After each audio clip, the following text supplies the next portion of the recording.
Jehovah, Mazita Enyu Mhinduro, Kananda Shaya munonzi Jireh, Kananda Rwara munonzi Rapha.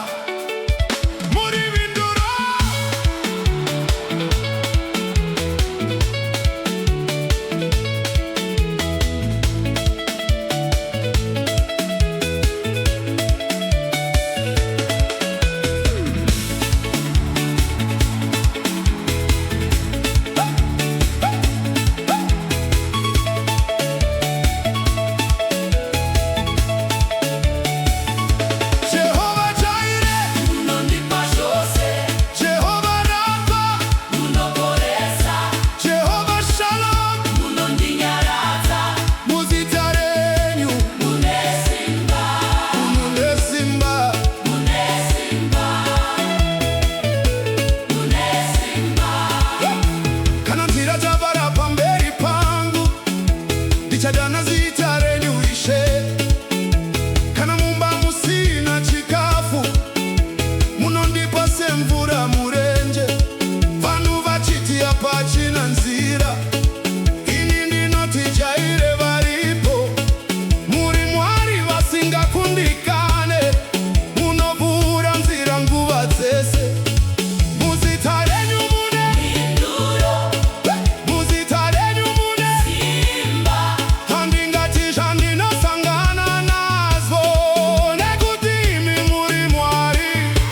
Kana ndashaya, kana ndarwara, kana ndichicha, kana ndichiro, mazita enyu Imhinduro, mazita enyu Simba, mazita enyu Imhinduro. Haiwa Mwari mukuru.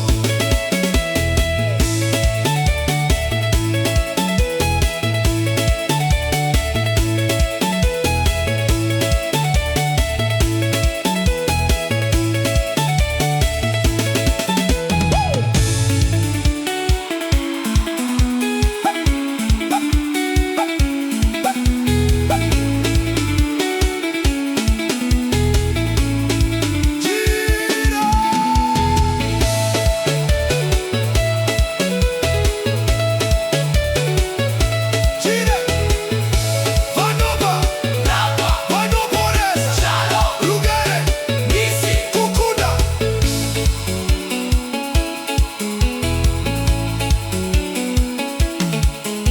Kana moyo wangu waremerwa munondisimudza Jehovah.